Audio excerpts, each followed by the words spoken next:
لو تناهيتم إلى سر الحياة وصنعتم كائنا حيا نرى. اچھا بھائی میں شادی شدہ ہوں، بیوی حاملہ ہے، تو اب میں خواب میں اچھا نبی صلی اللہ علیہ وسلم نے آ کر مجھے ایک نومولود بچہ پکڑا دیا اور فرمایا اس کی حفاظت کرنا کیونکہ آنے والے ٹائم میں مجدد ہوگا. میرے بھائی آپ اپنا جو ہے نا تھوڑا سا اس طرح کے خوابات جب آنا ہو آدمی کی کھوپڑی آؤٹ ہونا شروع ہو جاتی ہے. میں نے دیکھا، مجھے ابھی کچھ دن پہلے ایک بندہ ملا، پشاور سے آیا ہوں، اور کہنے لگا آپ کے بارے میں مجھے خواب آیا ہے، نبی صلی اللہ علیہ وسلم نے خواب میں آ کے کچھ یہ بتایا کہ یوں کرو آپ کے بارے میں. میں نے کہا السلام علیکم. وعلیکم السلام. سب چیک اگلا بھائی چلو بھائی.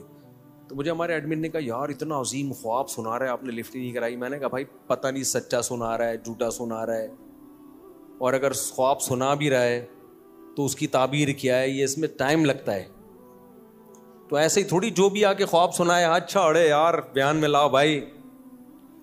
تو میں نے کہا اپنے اعمال درست کر رہو، پھر غلط خواب بھی آئیں تو کوئی فکر کی بات نہیں. اپنے اعمال اگر صحیح نہیں ہے تو جتنے مرضی اچھے خواب آئیں متاثر ہونے کی ضرورت نہیں ہے.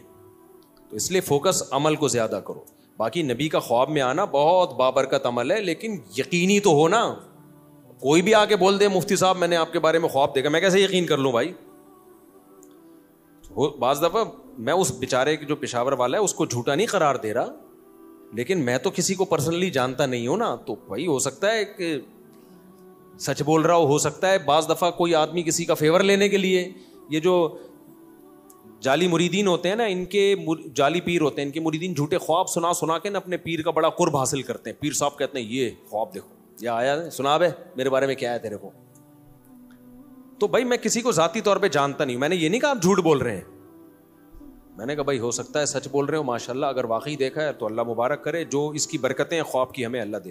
اچھا بس اتنا ملا، میں گلے میں چلو نیکسٹ یہ کریں وہ بالکل، ورنہ وہی واقعات ہو جاتے ہیں. ایک مرید نے اپنے پیر صاحب کو کہا کہ پیر صاحب میں نے خواب دیکھا ہے کہ آپ کی انگلیاں شہد میں اور میری انگلیاں پخانے میں.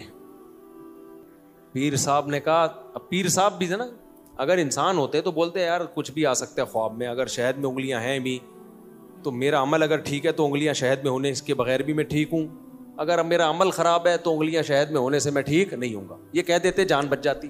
پیر صاحب نے کیا کہا فوراً، دیکھا یہی تو بات ہے، میری انگلیاں شہد میں اور تیری انگلیاں، مجھے اچھا نہیں لگ رہی یہ لفظ زبان سے نکالتے ہوئے لیکن اس کے بغیر مزہ بھی نہیں آئے گا. میری انگلیاں تیری انگلیاں پخانے میں اور میری انگلیاں شہد میں، یہی تو ہے. کہتا ہے آگے خواب کمپلیٹ نہیں ہوا ہے، پورا تو سنے پیر صاحب. سب مرید سن رہے تھے نا، پیر صاحب چوڑے میں ہاں بھائی. کہتے ہیں اینڈ میں دیکھا کہ آپ کی انگلیاں میں چاٹ رہا ہوں، میری انگلیاں آپ چاٹ رہے ہیں. آپ کی انگلیاں میں چاٹ رہا ہوں، میری انگلیاں آپ چاٹ رہے ہیں. تو کوئی مجھے اچھا خواب سنا دیتا ہے نا آپ کے بارے میں یہ آیا، میں کہتا ہوں بھائی ماشاء ٹھیک ہے صحیح ہوگا، اللہ تعالیٰ برکت دے، بس اس سے زیادہ میں لفٹ نہیں کراتا. سمجھتے ہو؟ میں کہتا ہوں بھائی اعمال اچھے ہیں، برے خواب آئیں پھر بھی ٹھیک ہے، اعمال خراب ہیں تو اچھے خوابوں سے خوش فہمی میں مبتلا نہیں ہونا چاہیے. تو اس لیے آپ بس گولی کھا کے سو جائیں. جن کو یہ اچھا خواب آیا ہے زیادہ اپنے خود پسندی پیدا ہونا شروع ہو جاتی ہے کہ میرا بچہ مجدد ہوگا، ہوتا پتہ نہیں کیا ہے وہ کیا نکلے گا. السلام علیکم سر. وعلیکم السلام. میرے دوست ہے ہاسٹل میں. کہاں پر؟ ہاسٹل میں میرے دوست ہے. عسکری میں؟ ہاسٹل میں روم میں ہاسٹل میں. تو وہ لیٹ نائٹ جو ہے نماز پڑھتے ہیں نا 1 بجے 2 بجے.